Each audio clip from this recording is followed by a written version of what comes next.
Podcast और मेरा नाम प्रतिमा सिंह है।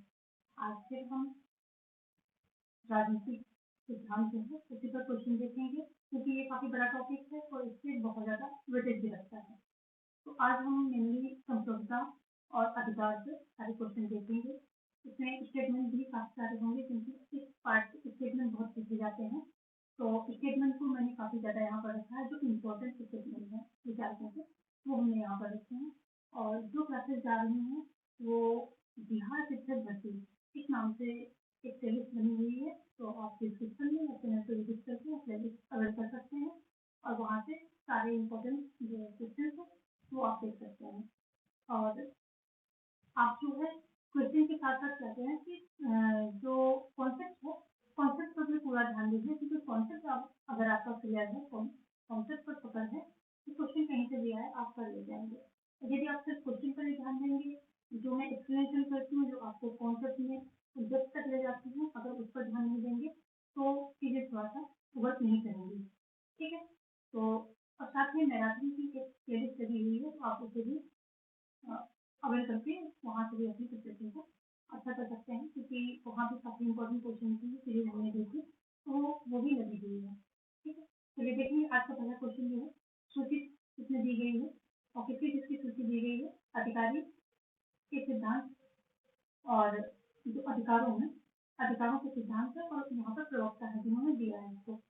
तो यहाँ पहला क्या है कि अधिकारों का आदर्शवादी सिद्धांत है। तो ये आदर्शवादी सिद्धांत किससे है, ये तीन से हो जाएगा, यानी कि यहाँ पर फोर हो जाएगा। और अधिकारों का नैसर्गिक या प्राकृतिक सिद्धांत है, तो वो हो जाएगा जॉन लॉक से हो जाएगा। अधिकारों का ऐतिहासिक सिद्धांत है, अभी हमने जो है दोपहर में ये अधिकारों का ऐतिहासिक सिद्धांत, इस पर हमने चर्चा की थी दोपहर की वीडियो में। ठीक है, ये एडमंड बर्ग से हो जाएगा। अधिकारों का वैधानिक सिद्धांत ये किससे हो जाएगा, तो जेमी बेंथम। ये सभी इनके प्रवक्ता हैं, अलग अलग क्वेश्चन में पूछे जाते हैं और सभी ऐसे भी क्वेश्चन में भी दे दिया जाता है। तो आप सभी याद कर लें, ये सारे भी इम्पोर्टेंट है। देखिए आपका क्या है, 4-3-1-2 है, तो 4-3-1-2 आपका डी ऑप्शन जो है यहाँ पर राइट हो रहा है। देखेंगे नेक्स्ट क्वेश्चन। कितने लोग चलिए सेशन में जुड़े हुए हैं, सबसे पहले क्या करेंगे, सेशन को लाइक कर दें। ठीक है, सेशन को लाइक कर लेंगे। तो यदि आप चैनल पर पहली बार विजिट कर रहे हैं तो चैनल को सब्सक्राइब कर लें। क्वेश्चन दूसरा क्या कह रहा है कि निम्न में से व्यवहारवादी विचारक ने अपने चिंतन में मानवीय स्वतंत्रता एवं प्रतिष्ठा को इरादों यानी कि इंटेंशन, प्रयोजन, पर्पस और प्रेरणा, मोटिवेट से जोड़ा है। किसने जोड़ा है, B.F. स्किनर है या डेविड ईस्टन है या यूरोनॉट वाइट है या फिर सोमा है। तो ये जो व्यवहारवादी विचारक है, कौन, स्किनर, ये ऑप्शन आपका राइट हो जाएगा। जो स्किनर है, इन्होंने क्या किया है कि मानवीय स्वतंत्रता एवं प्रतिष्ठा को किससे जोड़ा है, इरादों, प्रयोजन और प्रेरणा से जोड़कर देखा है। ठीक है, स्किनर की बात हो रही है यहाँ पर, ऑप्शन है आपका किससे राइट हो जाएगा। देखिए क्वेश्चन नंबर 3 क्या कह रहा है, सतत जागरूकता की स्वतंत्रता का मूल्य है। यह कथन किसका है, जायज का है, मकाइवर का है, लास्की का या फिर मार्क्स का है, किसका है ये कथन। तो यहाँ पर जो है ये कथन किसका है, ये जायज महोदय का, ऑप्शन ए यहाँ पर आपका राइट हो जाएगा। ठीक है, देखेंगे नेक्स्ट क्वेश्चन। अगला क्वेश्चन क्या कहता है कि मनुष्य उत्पन्न होता है किंतु सर्वस्व व बंधनों से बंधा हुआ है। काफी फेमस ये सभी स्टेटमेंट है जो कि आपको दिख रहे हैं। ठीक है, इन्वर्टेड कॉमर्स में ये क्लोज है, प्लेटो का, दूसरों का, होब्स का, लास्की का। तो ये देखो महोदय का कथन है, ऑप्शन बी यहाँ पर राइट हो जाएगा। ये कहते हैं कि जब मनुष्य प्राकृतिक अवस्था में था तब विकल्प था, लेकिन जो विज्ञान की जो उत्पत्ति है विज्ञान की और या विज्ञान का प्रादुर्भाव कह लें, तो विज्ञान की प्रकृति ने मनुष्य की स्वतंत्रता को सीमित कर दिया है, ऐसा इनका जो कहना है। तो देखेंगे नेक्स्ट क्वेश्चन। ये सभी आज इसमें ज्यादातर जो है स्टेटमेंट है और क्वेश्चन भी है, और कॉन्सेप्चुअल क्वेश्चन रखते हैं, स्टेटमेंट रखते हैं। जहाँ कानून नहीं है वहाँ स्वतंत्रता नहीं है, इसका डिस्कस हमने पहले भी वीडियो से कर रखा है। ये फेमस कथन है, किसका है, लॉक महोदय का है। लॉक उदारवाद के जनक है और इन्होंने जो है प्राकृतिक अधिकारों की क्या किया है, ये प्राकृतिक अधिकारों की व्यवस्था है और जीवन, स्वतंत्रता और संपत्ति का अधिकार इन्होंने प्राकृतिक अधिकार के अंदर इंक्लूड किया है, तीनों चीजों को। और प्राकृतिक अधिकार ये कहते हैं कि प्राकृतिक अधिकार वो अधिकार जो जन्म से मिलते हैं और उनसे कोई अथॉरिटी हो, लेकिन वो जो प्राकृतिक अधिकार है उनसे किसी भी व्यक्ति को कोई वंचित नहीं कर सकता है, ना छीन सकता है। जन्म से लेकर के मृत्यु तक, यानी कि क्रेडल टू ग्रेव, जहाँ तक जो है क्या होता है, व्यक्ति के सारे ये जो अधिकार हैं, प्राकृतिक अधिकार हैं, ये उसके पास ही रहते हैं। तो ये सारी डेफिनेशन है प्राकृतिक अधिकार की, और यहाँ से क्वेश्चन भी बनते हैं। ठीक है, ऑप्शन यहाँ पर क्या हो जाएगा, लॉक सही हो जाएगा। लॉक क्या है, उदारवादी है, जिन्हें आदर्शवादी है, मैटाइवर बहुलवादी है। ठीक है, इन सबका भी ध्यान रखना, बार बार पूछा जाता है किस विचारधारा से होंगे। नेक्स्ट क्वेश्चन क्या कहता है, अगला क्वेश्चन कह रहा है कि स्वतंत्रता किसी करने योग्य अथवा उपयोग करने योग्य कार्य को करने अथवा उपभोग करने की सकारात्मक शक्ति है। यह विचार निम्नलिखित में से किसने प्रतिपादित किया है, किसने किया है? जॉन स्टुअर्ट मिल ने किया है, एडमंड बर्क ने किया है, या हर्बर्ट स्पेंसर ने किया है, या फिर टी.एस. गेल ने किया है। तो ये टी.एस. गेल की समझ परिभाषा है कि टी.एस. गेल के अकॉर्डिंग करने योग्य कार्य और जो करने योग्य कार्य और उपयोग करने योग्य वस्तु, यही जो स्वतंत्रता, इस प्रकार की जो स्वतंत्रता है वही सकारात्मक क्या है, स्वतंत्रता है। इन्होंने स्वतंत्रता के जो दो भागों में बांटा है, आंतरिक एंड बाह्य। ठीक है, पहली स्वतंत्रता इन्होंने आंतरिक बांटी है और विभाजित आंतरिक रूप में बताया है, और दूसरी बोला है बाहरी। और क्या है, ये सकारात्मक स्वतंत्रता के प्रतिबंध है, उसके जो है प्रवक्ता भी है। सकारात्मक स्वतंत्रता अगर पूछे किसके द्वारा प्रतिपादित की गई, ये के द्वारा प्रतिपादित की गई है। और आपको दर्शन, ब्रिटिश आदर्शवाद, ये सारे जो है टी.एस. गेल से संबंधित है। तो देखेंगे नेक्स्ट क्वेश्चन, यहाँ पर जो है टी.एस. गेल, ऑप्शन डी आपका राइट हो जाएगा। नेक्स्ट क्या है, अधिकारों पर वर्गपूर्ण विवाद केंद्रित नहीं था। अधिकारों के संदर्भगत या सार्वभौमिक होने पर, अधिकारों के वास्तविक या काल्पनिक होने पर, अधिकारों के ऐतिहासिक या प्राकृतिक होने पर, अधिकारों के आर्थिक या राजनीतिक होने पर। तो इन चारों में से कौन सा ऐसा विवाद था, कौन सा ऐसा इसमें से टॉपिक है कि जिस पर जो है बर्क और ये एक विवाद था जो बर्क महोदय और पेन महोदय के बीच में था, तो किस पर नहीं था, ये आपको देखना है। तो यहाँ पर जो ऑप्शन डी है, अधिकारों के आर्थिक या राजनीतिक होने पर, इस एक टॉपिक पर जो विवाद नहीं था, बाकी इन तीनों पर बर्क और पेन के बीच विवाद था। अधिकारों के संदर्भ में सार्वभौमिक, वास्तविक, काल्पनिक, ऐतिहासिक और प्राकृतिक, इन तीनों साइड पर जो है इन पर विवाद था। और अधिकारों की अवधारणा बात की जाए किससे संबंधित है, उदारवाद से संबंधित है, यानी कि उदारवादियों से संबंधित है। नेक्स्ट देखेंगे, अपने कर्तव्य का पालन कीजिए, अधिकार आपको स्वयं ही मिल जाएंगे, ये किसने कहा है? तो यहाँ वाइल्ड है, महात्मा गांधी है, पंडित जवाहरलाल नेहरू है और लास्टी है। तो ये कथन किसके द्वारा कहा गया है? महात्मा गांधी के द्वारा कहा गया। ऑप्शन भी यहाँ पर राइट हो गया। नेक्स्ट देखेंगे, अगला क्या कह रहा है कि निम्नलिखित में से कौन सा व्यक्ति स्वतंत्रता के लिए गलत है? जो व्यक्तियों की स्वतंत्रता होती है उसमें से कौन सा सेंटेंस गलत है? ऑप्शन ए कह रहा है सभी प्रतिबंधों का अभाव, कुछ खास प्रकार के प्रतिबंधों का लागू होना, कानून का शासन और सामाजिक व्यवहार के परिचालन के लिए कानून का क्रियान्वयन होना चाहिए। तो व्यक्ति की स्वतंत्रता के लिए जो है क्या है, कुछ खास प्रकार के प्रतिबंधों का लागू होना, यानी कि कुछ जो उचित प्रतिबंध है वो लगने चाहिए और अनुचित हटने चाहिए। यही एक स्वतंत्रता का जो है सकारात्मक मीनिंग निकलता है। कानून का शासन होना चाहिए, ठीक है, सामाजिक व्यवहार के परिचालन के लिए कानून का क्रियान्वयन होना चाहिए। ये तीनों ही सही है, लेकिन सभी प्रतिबंधों का अभाव ऐसा नहीं हो सकता है।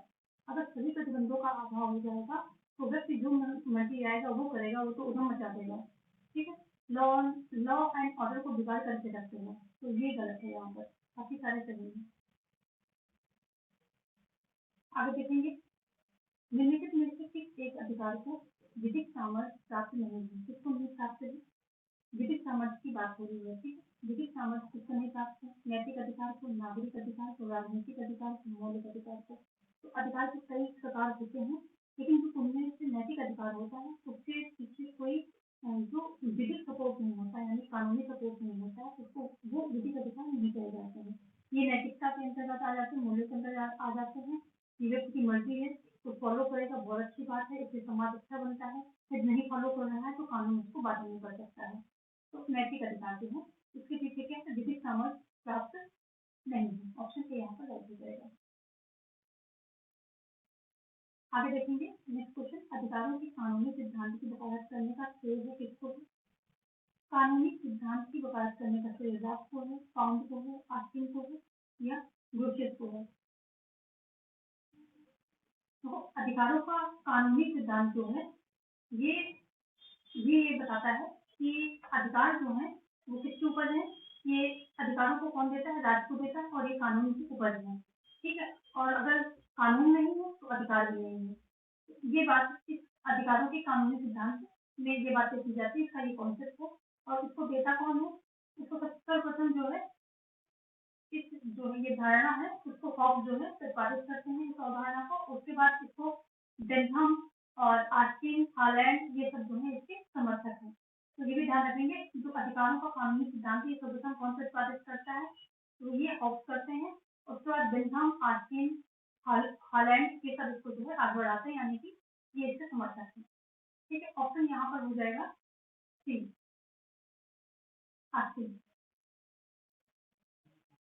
तो ये बताना है आपको कि ग्रोशियस किस संप्रभुता के जो है प्रतिपादक है, ठीक है। Grotius, Garner and Grotius, Grotius और गार्नर ये दोनों किस संप्रभुता के प्रतिपादक हैं, किस संप्रभुता के जो है प्रवक्ता है, इन दोनों का आपको बताना है। नेक्स्ट देखेंगे, अधिकार सामाजिक जीवन की वे स्थितियां हैं जिनके अभाव में सामान्यतः कोई भी व्यक्ति अपना जो सर्वोच्च विकास नहीं कर सकता है। ये कथन किसके द्वारा कहा गया है? जेम्स मिल है, लास्की है, हॉब्स है या फिर बार्कर है। तो ये बहुत ही फेमस कथन है और ये किसके द्वारा? लास्की के द्वारा कहा गया। ऑप्शन भी यहाँ पर राइट हो जाएगा। नेक्स्ट देखेंगे, लास्की ने स्वतंत्रता को किस रूप में माना है? पूर्ण स्वतंत्रता, नैतिक स्वतंत्रता, नियंत्रण का अभाव या राजनीतिक शक्ति? तो देखो, लास्की की स्वतंत्रता ऐसी है कि जो अनुचित प्रतिबंध है वो हटे, अनुचित प्रतिबंध हट जाए और उचित प्रतिबंध लगे रहे, क्योंकि पूर्ण स्वतंत्रता बिल्कुल प्रतिबंधों का अभाव हो जाएगा तो पूरे समाज में क्या अव्यवस्था फैल जाएगी, लॉ एंड ऑर्डर बिगड़ जाएगा, जिसको अपनी सम्मान मर्जी करेंगे और जिसकी जो मर्जी आएगी वो करेगा। तो स्वतंत्रता इसमें मिलेगी नहीं, बल्कि सबकी स्वतंत्रता बाधित हो जाएगी। तो इसलिए जो है इन्होंने यहाँ पर नियंत्रण का अभाव शॉर्ट में ले दिया गया, जबकि इनका पूरा क्या है? अनुचित नियंत्रण का अभाव, यानी कि अनुचित प्रतिबंध का अभाव होना चाहिए राष्ट्र का। तो देख लीजिए, कोई एक सेंटेंस अगर गायब भी हो रहा है तभी आपको मतलब समझ के टिक करना पड़ेगा, जो नियरेस्ट ऑप्शन होगा उसमें। तो नियंत्रण का अभाव यहाँ पर कॉन्सेप्ट आपको बता दिया है और उसमें अनुचित हटा करके नियंत्रण का अभाव कर दिया है। सी ऑप्शन यहाँ पर राइट हो जाएगा, ठीक है। आगे देखेंगे, अगला क्या है? संरचनात्मक भेदभाव का विचार संबंधित है किससे है? स्वतंत्रता के विचार से, समानता के विचार से, न्याय के विचार से, इनमें से कोई नहीं। तो जो संरचनात्मक भेदभाव है ये किससे संबंधित है? तो इसका संबंध बिल्कुल समानता से हो जाएगा। देखो, समानता का मेन कॉन्सेप्ट क्या है कि बिना भेदभाव के सबके साथ समान बर्ताव किया जाए। तो समान बर्ताव मतलब अवसर की समानता, ये सारी चीजें दी जाए। लेकिन इसी के साथ साथ ये भी कहा जाता है कि जो संरचनात्मक भेदभाव है ये क्या कहता है? ये कहता है कि जो समाज के कुछ बचे पिछले कमजोर वर्ग हैं उनके हित में भेदभाव किया जाए ताकि उनकी स्थिति को सुधारा जा सके। इसी को संरचनात्मक भेदभाव कहते हैं, ठीक है। जो आपके संविधान में, भारतीय संविधान में 15 का सबसेक्शन 4 और 16 के सबसेक्शन 4 में ये बात कही दी गई है। तो ऑप्शन यहाँ पर समानता के विचार से है, ये सही होगा, ठीक है। उससे पहले जितने लोग जुड़े हुए हैं लाइक करेंगे और शेयर कर देंगे। उसके बाद हम देखेंगे अगला क्वेश्चन। अगला क्वेश्चन सूचित सम्मिलित है और उसका प्रयोग करना है। तो क्वेश्चन कर देते हैं और आंसर को हम देखते हैं बराबर से। क्या कह रहा है कि राजनीतिक समता, सामाजिक समता, आर्थिक समता, कानूनी समता। तो जो राजनीतिक समता है कानून से समझ, सामाजिक समता किससे संबंधित है? भेदभाव का अंत हो जाएगा। आर्थिक समता किससे हो जाएगा? तो ये एक मिनट, यहाँ पर राजनीतिक समता किससे हो जाएगा? एक व्यक्ति एक मत, ये राजनीतिक समता हो जाएगा, ठीक है। फिर देखेंगे सामाजिक समता, तो सामाजिक समता में आ जाएगा ये भेदभाव का अंत आ जाएगा, ठीक है। फिर आर्थिक समता में शोषण का अंत आ जाएगा। उसके बाद कानूनी समता आ जाएगी, कानून की समझ से समता, ठीक है। तो ये आपका ऑप्शन हो गया 3 4 2 1 3 4 2 1 ऑप्शन बी यहाँ पर आपका राइट हो जाएगा। ठीक है, देखेंगे नेक्स्ट। अगला क्वेश्चन क्या कह रहा है कि अधिकार इसलिए लागू किए जाते हैं क्योंकि वे अधिकार हैं, वे अधिकार इसलिए नहीं है कि उसे लागू किया गया है। यह कथन संबंधित है अधिकारों के कानूनी सिद्धांत से, नैसर्गिक सिद्धांत से, आदर्शवादी सिद्धांत से या ऐतिहासिक सिद्धांत से। एक बार सेंटेंस को फिर पढ़िए। अधिकार इसलिए लागू किए जाते हैं क्योंकि वे अधिकार हैं, वे अधिकार हैं इसलिए नहीं उन्हें इसलिए वे अधिकार हैं इसलिए नहीं उसे लागू किया गया है। तो ये किससे संबंधित हो जाएगा? ये हो जाएगा नैसर्गिक सिद्धांत से संबंधित हो जाएगा। कैसे होगा? क्योंकि जो दूसरे अगर ये क्या कह रहा है, अधिकार इसलिए लागू किए जाते हैं क्योंकि वो अधिकार यानी कि वो पहले से ही उनको मिले हुए हैं, तो इसलिए उनको जो है लागू किया गया है। अधिकार वो हमारे पास पहले हैं, तो प्राकृतिक अधिकार ऐसे हैं जो उनको जन्म से मिलते हैं, वो हमारे पास है और उनको जो है समाज उनको स्वीकृत भी देता है और आज उनको संरक्षित भी करता है। तो ये जो है नैसर्गिक से होता। अगर यहाँ पर कानूनी होता तो कानून में तो पहले कानून की बात आती, यानी कानून को ऊपर रखा जाता। यहाँ पर अधिकारों को ऊपर रखा गया है, ये नैसर्गिक से संबंधित हो जाएगा क्योंकि नैसर्गिक अधिकार जो होते हैं, नैसर्गिक सिद्धांत जो है ये क्या है, मानता है कि जन्मजात ये अधिकार जितने भी हैं जन्मजात मिल जाते हैं, इससे किसी को वंचित नहीं किया जा सकता है, जन्म से लग सकता है। ठीक है, इनको चेंज भी नहीं किया जा सकते हैं। ये सेंटेंस आपके हैं सारे, ये चेंज भी नहीं होती, बदलते भी नहीं है, जैसे क्यों बने रहते हैं। आगे क्या है, किसने कहा क्षमता एक सकारात्मक वस्तु है, यह मात्र प्रतिबंधों का अभाव नहीं है। ठीक है, स्वतंत्रता एक सकारात्मक वस्तु है, यह मात्र प्रतिबंधों का अभाव नहीं है। लास्की ने कहा, मैटाइवर ने कहा, ग्रीन ने कहा या बोधा ने कहा। तो ये देखो कथन कहने वाले ग्रीन महोदय हैं, ये सकारात्मक स्वतंत्रता के प्रतिबंध है, उसका प्रतिपादन भी सकारात्मक स्वतंत्रता का करते हैं और वो स्वतंत्रता इनके अकॉर्डिंग वही है जो वो कार्य करने की क्षमता होनी चाहिए जो करने योग्य है। तो ये भी एक सेंटेंस होता है। और दूसरा ये है कि स्वतंत्रता सकारात्मक वस्तु है और यह मात्र प्रतिबंधों का अभाव नहीं, ये भी ग्रीन के द्वारा ही कहा गया है। नेक्स्ट देखेंगे, अगला क्या कह रहा है, आर्थिक स्वतंत्रता के बिना राजनीतिक स्वतंत्रता केवल एक मिथ्या है। अरस्तु ने कहा, ग्रीन ने कहा, प्लेटो ने कहा या फिर लास्की ने कहा है, ऐसा बोला है। तो ये कथन किसके द्वारा कहा गया, ये लास्की के द्वारा कहा गया। ऑप्शन यहाँ पर डी है, राइट हो जाएगा। ठीक है, ये ऑप्शन राइट हो जाएगा। अब प्रेम परिभाषा जो है GDH खोल लेनी चाहिए। ठीक है, खोलनी चाहिए। तो लेकिन ये रहता है कि एक ही ऑप्शन देगा। वो उन्होंने बोला है कि आर्थिक स्वतंत्रता के बिना राजनीतिक स्वतंत्रता केवल कपोल कल्पना है। कपोल कल्पना, जिसमें कपोल आ जाए वो कोल है, जिसमें मिथ्या आ जाए वो लास्की है। और फिर भी इनका कोई ज्यादा अंतर तो है नहीं, यदि दोनों में से कोई भी परिभाषा आ जाती है, कपोल या मिथ्या, और दोनों में से किसी का भी नाम होता है, तो देख लीजिए ये लास्की और कौन है साथ में कोल, इन दोनों ने समान परिभाषाएं दी है। सिर्फ उन्होंने कपोल बोला है, इन्होंने मिथ्या बोला है, इतना अंतर है। ठीक है, और लास्की का ये मानना है कि कोई किसी व्यक्ति, कोई भूखा नंगा व्यक्ति है, उसको जो है राजनीतिक पद मतलब वोट देने का अधिकार है, ये सब चीजें जो है दे दिया, यानी कि राजनीतिक स्वतंत्रता दे दी, तो उसका क्या मतलब निकलता है, सबसे उसको राजनीतिक स्वतंत्रता के साथ साथ उसको आर्थिक स्वतंत्रता, यानी कि वो अपना विकास कर सके और विकास करके धन कमा सके ना। तो ये भी स्वतंत्रता उसके साथ में नहीं चाहिए, उसके बिना जो है राजनीतिक स्वतंत्रता बेकार है। आगे देखेंगे, यदि न्याय को पृथक कर दिया जाए तो राज्य एक लुटेरे की संपत्ति गिरोह के अतिरिक्त और कुछ भी नहीं है। तो ये कैसा किसने कहा है, सालमन ने कहा है, आगस्टाइन ने कहा है, पान ने कहा है या फिर बेंथम ने कहा है। तो ये ऑप्शन जो है, ऑप्शन बी जो है आगस्टाइन ने कहा है। जो देखो आगस्टाइन क्या है, अगर इसको हम थोड़ा सा बिगाड़े इसका रूप तो क्या हो जाएगा, इनका पूरा नाम क्या है, संत आगस्टाइन, सेंट आगस्टाइन इनका जो पूरा नाम है, तो उसको हम संत से लगा लेते हैं। और क्या लुटेरे क्या है, डाकू। तो डाकू और उसका अपोजिट संत, जहाँ पर ये ऐसी परिभाषा है उसको जो है आगस्टाइन, सन आगस्टाइन से अपोजिट कर देना, क्योंकि सन आगस्टाइन क्या है, लुटेरे की बात कर रहे हैं जो अपोजिट है, और कहते हैं कि यदि न्याय न हो तो क्या बन जाता है, राज्य एक लुटेरों का गिरोह बन जाता है। तो इसी तरह जो कोल कपोल, कोल विदेश कोल क्या कहते हैं, कपोल कहते हैं, वो भी आपको जो है इसी तरह से रिलेट करना, परिभाषाओं को स्टेटमेंट को आपको रिलेट करके ही याद रखना है। यहाँ पर जो है बी ऑप्शन राइट हो जाएगा। देखेंगे नेक्स्ट क्वेश्चन। अगला क्वेश्चन क्या है, प्लेटो ने अपनी किस रचना में न्याय सिद्धांत का वर्णन किया है। न्याय सिद्धांत की बात हो रही है, किस रचना में उन्होंने किया है? स्टेटमेंट में किया है, डिलॉज में किया है, रिपब्लिक में किया है या फिर लिबर्टी में किया है? तो प्लेटो ने जो न्याय सिद्धांत किसने किया है? रिपब्लिक में किया है।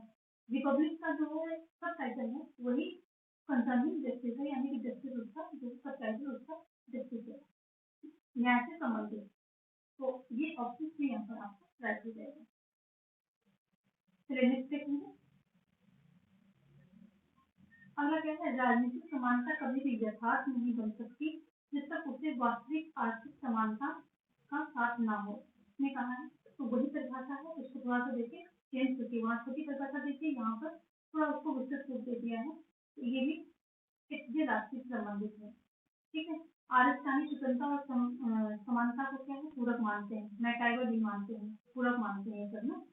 और यहाँ एस राष्ट्रीय की बात हो रही है, एस राष्ट्रीय के द्वारा जो दिया गया है।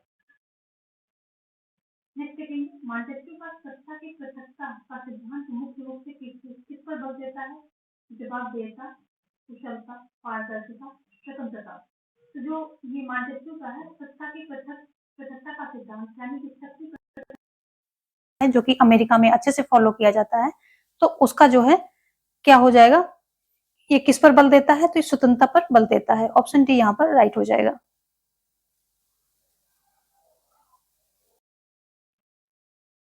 देखेंगे हम नेक्स्ट क्वेश्चन।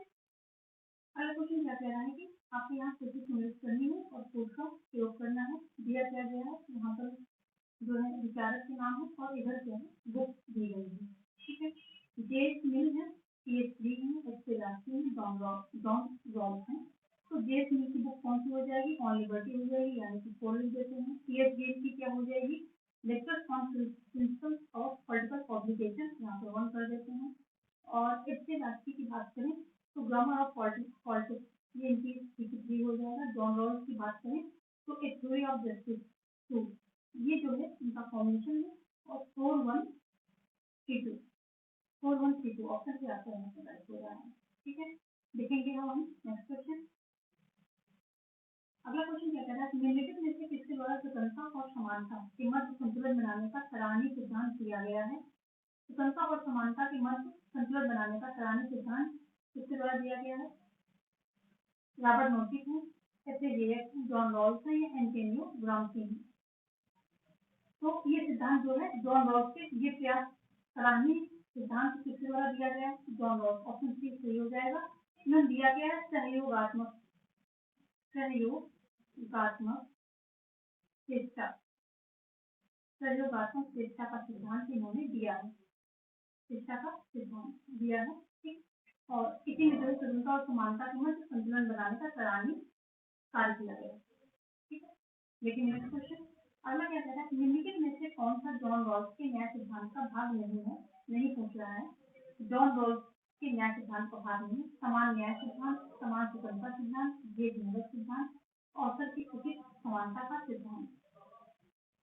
तो देखो यहाँ पर ऑप्शन ए जो है राइट हो जाएगा। समान न्याय का सिद्धांत यही नहीं दिया गया, बाकी सभी दिए गए हैं। इनका सिद्धांत जो है विभेदों की जो विभेद के नियम पर आधारित है, यानी कि जो विषम परिस्थिति में जो लोग रहते हैं समाज में, उनके लिए इन्होंने क्या है क्षतिपूर्त सिद्धांत दिया है, यानी कि कैसे उनको जो है एक ज्यादा सुविधाएं दी जाए, ज्यादा अवसर दिए जाए, यानी कि उनका थोड़ा सा कष्ट लेने की कोशिश की। तो क्षतिपूर्त सिद्धांत जो कैसे थोड़ा सा विषम परिस्थिति में रह रहे हैं, जो थोड़ा सा दबे पिछले गरीब, उनके पास कोई सुविधाएं नहीं है, उनके लिए क्या है हम क्षतिपूर्ति का सिद्धांत दिया है, ठीक है। जो इन्होंने इनका सिद्धांत कैसा विरोधों के नियम पर आधारित है और इसे एकता का आच्छादित सिद्धांत भी कहा जाता है, ठीक है। इनका न्याय कैसा शुद्ध प्रक्रियात्मक है, इनका न्याय वितरणात्मक है। इस तरह से ये कुछ इनकी खास विशेषता है। और एक जस्टिस ऑफ थ्योरी इनकी पुस्तक है जॉन रॉल्स की, जो कि कब आती है ये कब आती है, चलो इसकी भी डेट मुझे थोड़ा मिस हो रही, गलत नहीं बताऊंगी, तो अभी बाद में इसको देखेंगे हम। नेक्स्ट क्वेश्चन क्या है? अगला क्वेश्चन है कि रॉबर्ट नॉर्टन ने जॉन रॉल्स के न्याय सिद्धांत के विकल्प को आगे बढ़ाया, जिसका प्रमुख लक्षण है विशेषाधिकार, हित, वर्गों में निकटतम को प्राथमिकता या हकदारी। तो जो रॉबर्ट नाजिक ने जॉन रॉल्स के न्याय सिद्धांत को आगे बढ़ाया, उसका लक्षण था हकदारी। ऑप्शन यहाँ पर भी सही हो जाएगा। और इनके सिद्धांत को ये क्या है, अधिकारिता का सिद्धांत कहते हैं या अधिकारिता सिद्धांत कहा जाता है, जो रॉबर्ट नॉर्विच ने सिद्धांत दिया है। इसका कॉन्सेप्ट ये है कि जो प्रचलित व्यवस्था है, इस व्यवस्था में जो व्यक्ति जिस वस्तु का अधिकारी है, तो उसकी सहमत के बिना वो वस्तु किसी दूसरे को न दी जाए, ये इसका मेन कॉन्सेप्ट है। तो ये क्या हुआ, हक, जिसका हक है जिस वस्तु पर, उसकी सहमत के बिना वो वस्तु किसी और को न दी जाए, ये हकदारी का सिद्धांत, ये अधिकारिता का सिद्धांत रॉबर्ट नॉर्विच के द्वारा दिया गया है। और जो जॉन रॉल्स का नया का सिद्धांत है, इसी को उसने आगे बढ़ाया है। ये इसकी जो बस इतनी सी बातें आप याद रखिए, और यही मेन कॉन्सेप्ट है हकदारी के सिद्धांत का। ठीक है, ऑप्शन डी यहाँ पर आ जाएगा। इसे हम लाइक कर देंगे, जितने भी लोग जुड़े हुए हैं लाइक कर दीजिए, शेयर एंड कमेंट भी चाहिए, और सब्सक्राइब यदि आपने नहीं किया है, हमारे चैनल को पहली बार विजिट कर रहे हैं, तो सब्सक्राइब भी कर दीजिए। अगला क्या कह रहा है, संप्रभुता का मूल शब्द क्या है? संप्रभुता का मूल शब्द क्या है? सुपर एनर्जी, सोवियत है, या फिर इंपीरियम है, या फिर सोवियत है। इसका जो है सुपर एनर्जी, इसका ऑप्शन ए यहाँ पर राइट हो जाएगा। मैं क्वेश्चन नंबर नहीं डालती हूँ, बट आपको बता दूँ कि ये जो है 27 नंबर है। ठीक है, 27 नंबर है, और आगे मैं मेंशन कर देती हूँ सारे नंबर। तो ये जो सुपर एनर्जी है ना, ये लैटिन भाषा के शब्द से बना हुआ है। किस भाषा से? लैटिन भाषा से। Super energy, super plus energy, super plus energy शब्द से मिलकर बना है, जिसका मतलब क्या होता है, सर्वोच्च शक्ति इसका मतलब होता है। ठीक है, और अगर हम बात करें इसकी इंग्लिश क्या है, तो सॉवरेनिटी, संप्रभुता की इंग्लिश क्या है, तो सॉवरेनिटी इसकी इंग्लिश है। ये सारी चीजें आप इसकी सुपर एनर्जी संप्रभुता के बारे में याद रखेंगे। देखेंगे हम अगला क्वेश्चन 28 का क्वेश्चन क्या कह रहा है कि राज्य की सत्ता किसके पास अंतिम आदेश जारी करने का वैधानिक शक्ति है? जन संतोषता, विधिक संतोषता, वास्तविक संतोषता या राजनीतिक संतोषता? तो विधिक संतोषता के पास आदेश जारी करने की जो है वैधानिक शक्ति होती है। यहाँ पर कौन सा डी ऑप्शन आपका राइट हो रहा है। देखेंगे नेक्स्ट क्वेश्चन, इनमें कौन संतोषता की विशेषता नहीं है? संतोषता की विशेषता होती है, इसमें से कौन नहीं है? अविभाज्यता, निर्देशता, अस्थायी या व्यापक? तो ये जो अस्थायी है ये नहीं है, बाकी सभी हैं। अविभाज्यता है, निर्देशता है, व्यापकता है, ये अस्थायी नहीं होगा, बल्कि क्या हो जाएगा, स्थायित्व हो जाएगा, सुनिश्चितता हो जाएगी, यानी कि सुनिश्चित है ये। और ये जो है इसकी सारी विशेषता है किसकी? संतोषता की। तो स्थायित्व के साथ साथ क्या हो जाएगा, देख लीजिए, ये किनसे आएंगे, सुनिश्चितता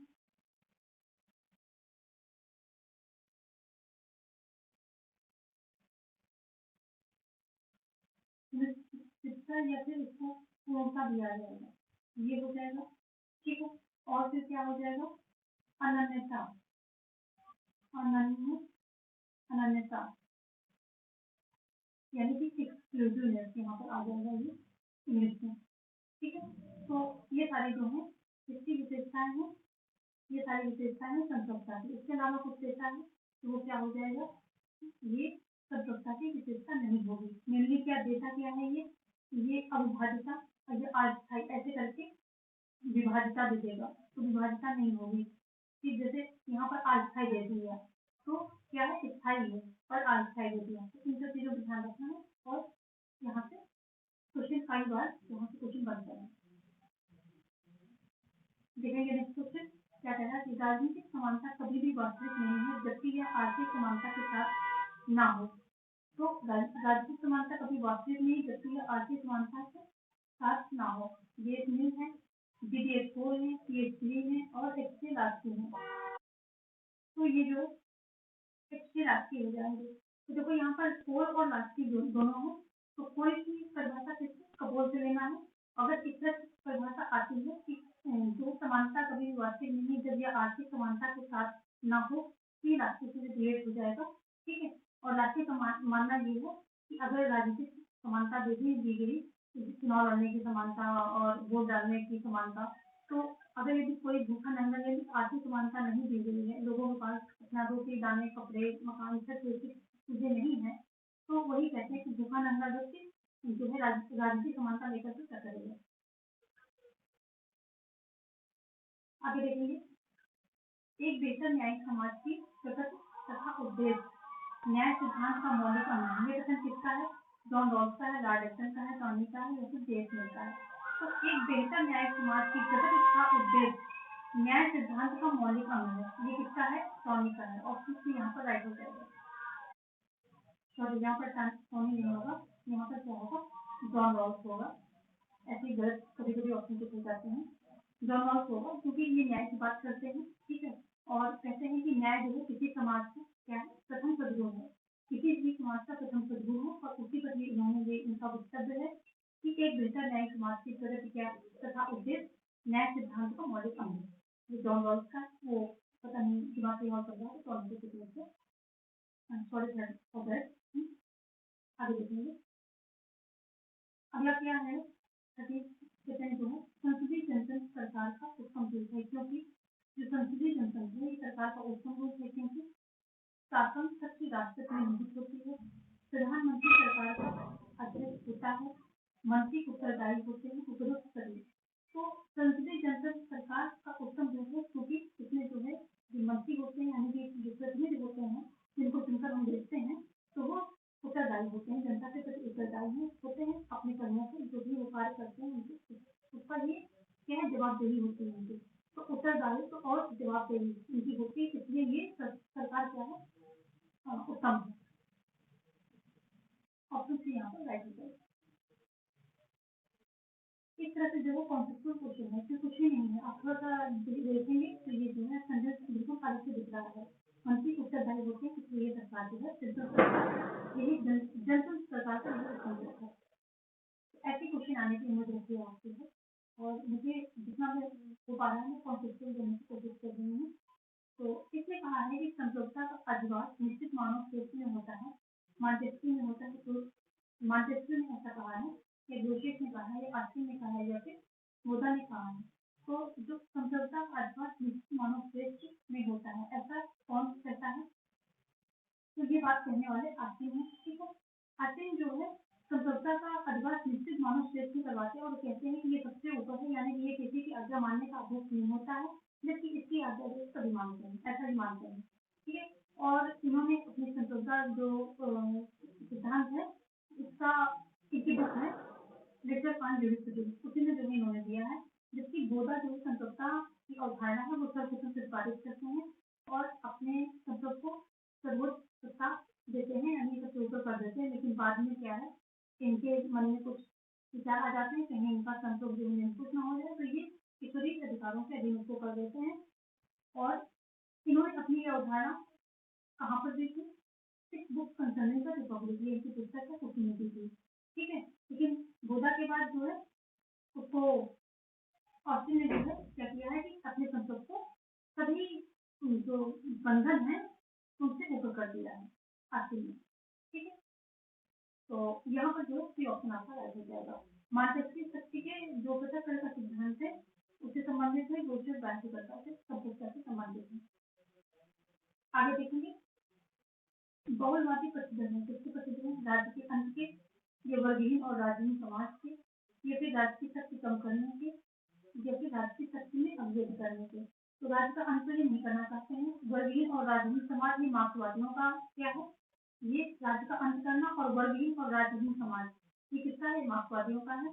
और अभिवृद्धि करना तो इनका काम बिल्कुल नहीं है, बल्कि जो राज्य की शक्ति कम करना है ये इनका जो है बहुवादियों का, बहुवादी इसी के प्रतिबद्ध है, ठीक है। ये कहते हैं राज्य की शक्ति पूरी शक्ति जो है पूरी समझौता जो है राज्य को नहीं मिलनी चाहिए, समाज के और भी जो भी संस्थाएं संगठन है उनको भी मिलना चाहिए।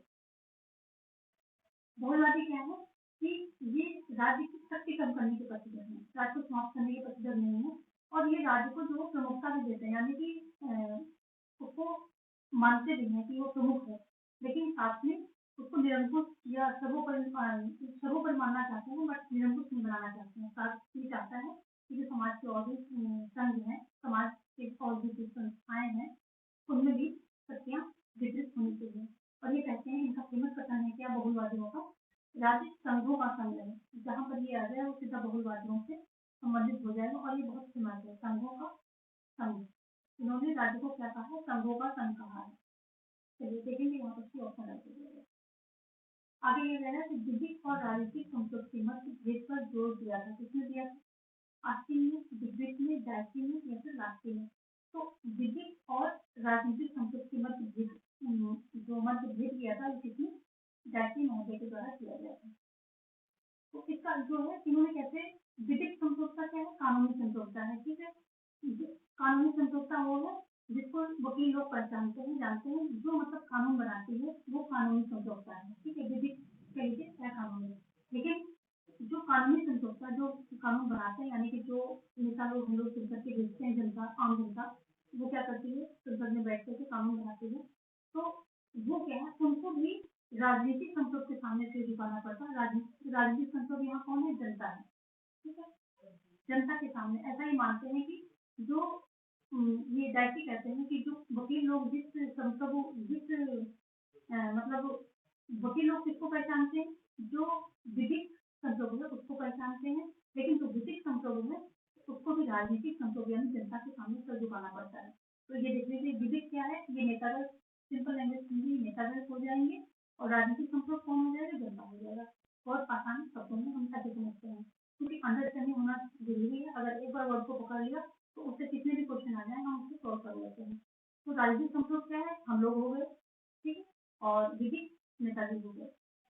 चलिए आगे देखेंगे, यहाँ ऑप्शन देखिए। हाँ, डायसी के द्वारा इन्हें डिबेट किया गया था। 36 नंबर देखेंगे, लोकप्रिय संप्रभुता की अवधारणा का प्रतिपादन किसने किया है? आस्तीन ने, लॉक ने, फॉक्स ने, रूसो ने। तो लोकप्रिय संप्रभुता जो है रूसो के द्वारा इस अवधारणा का प्रतिपादन किया गया है।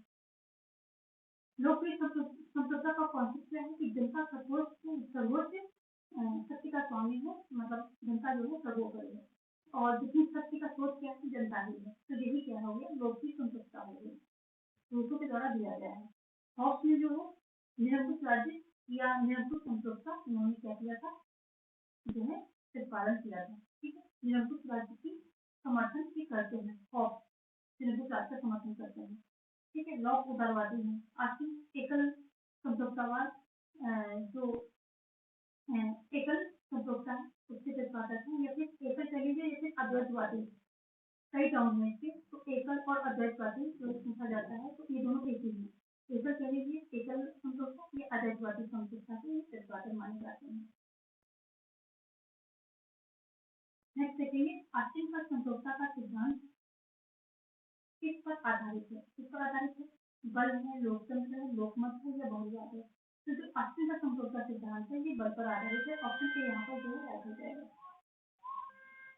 तो आस्तीन का इसके पीछे तर्क है कि कानून नियम है जो मतलब संप्रभु के द्वारा आदेश दिया जाता है वही कानून है।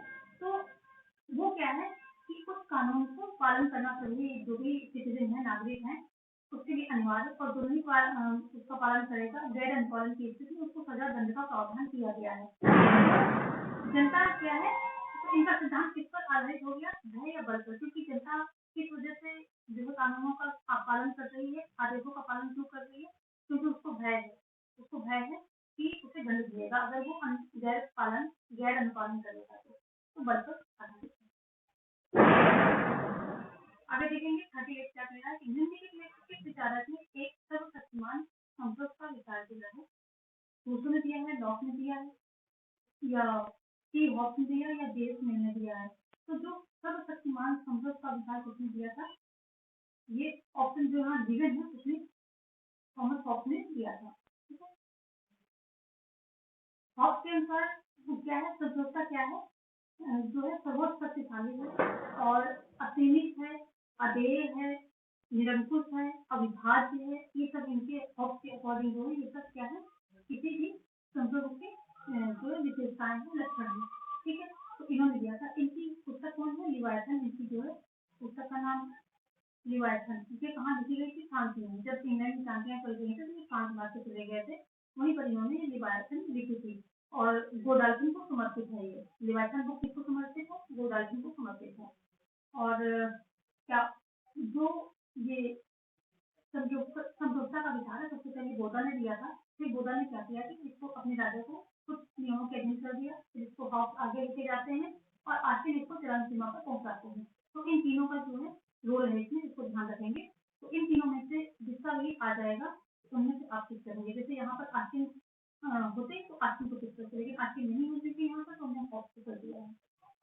देखेंगे नेक्स्ट क्वेश्चन।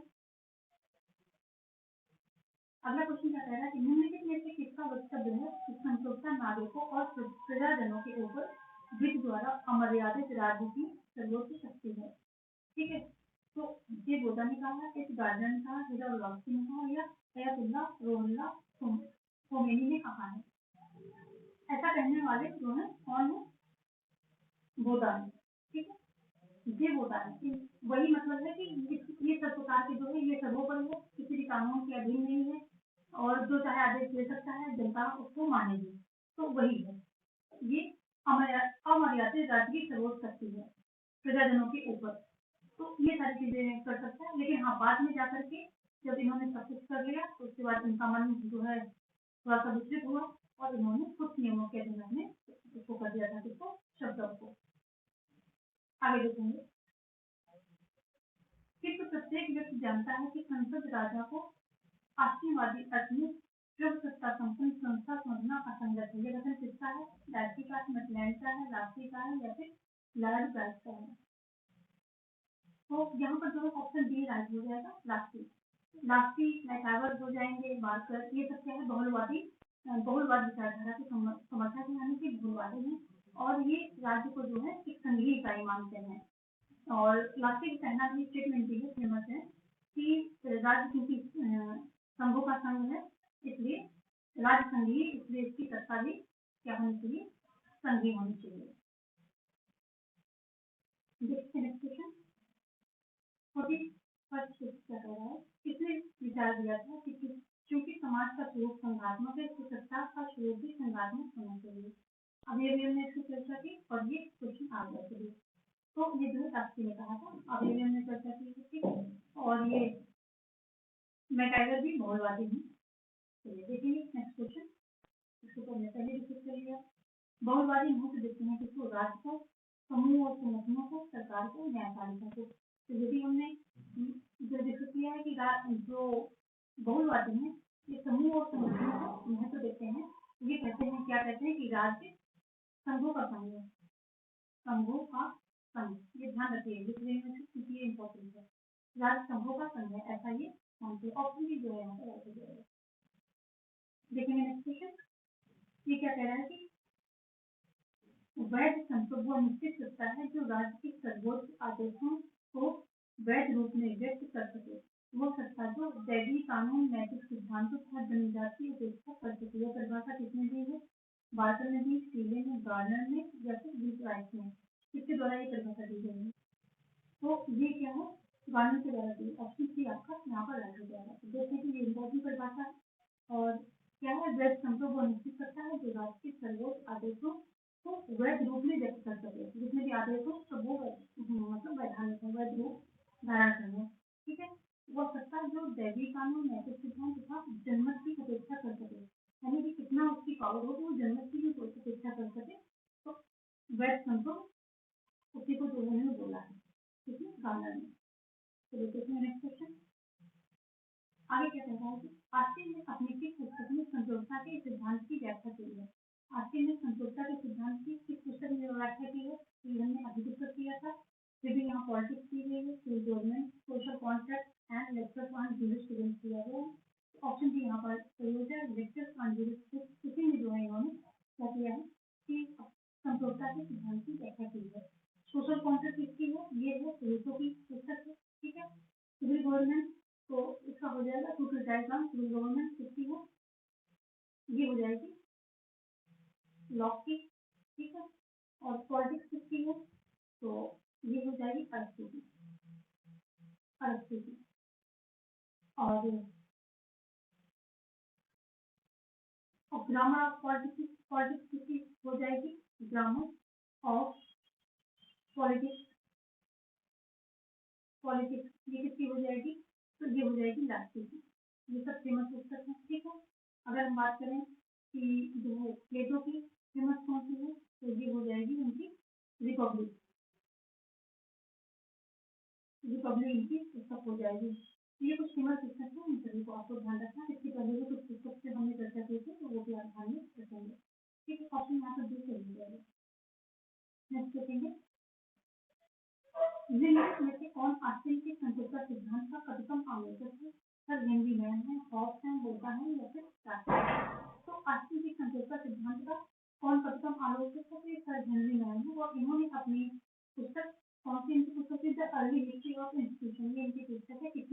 आलोचना करते हैं।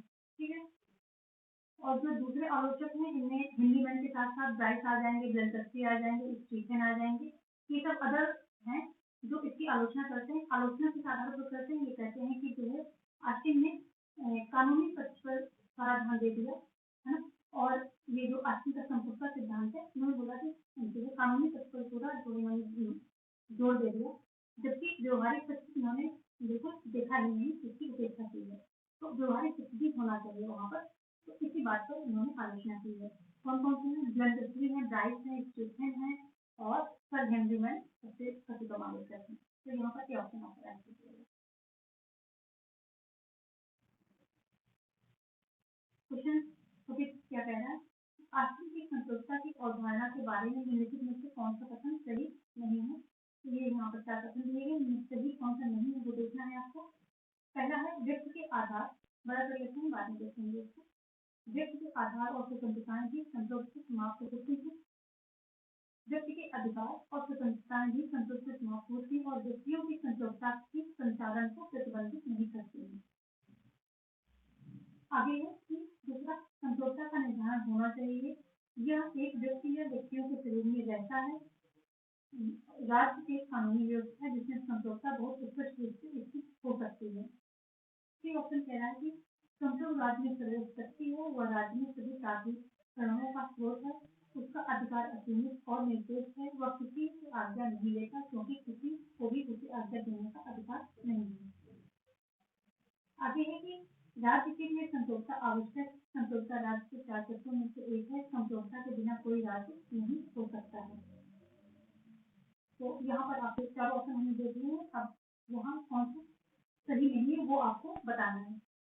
तो यहाँ पर जो ऑप्शन है आपका जो है रॉन्ग होगा, क्योंकि व्यक्ति के अधिकार और स्वतंत्रताएं संतोष से प्राप्त होती है। व्यक्तियों को जो संतोष देता है संतोष से प्राप्त होती है।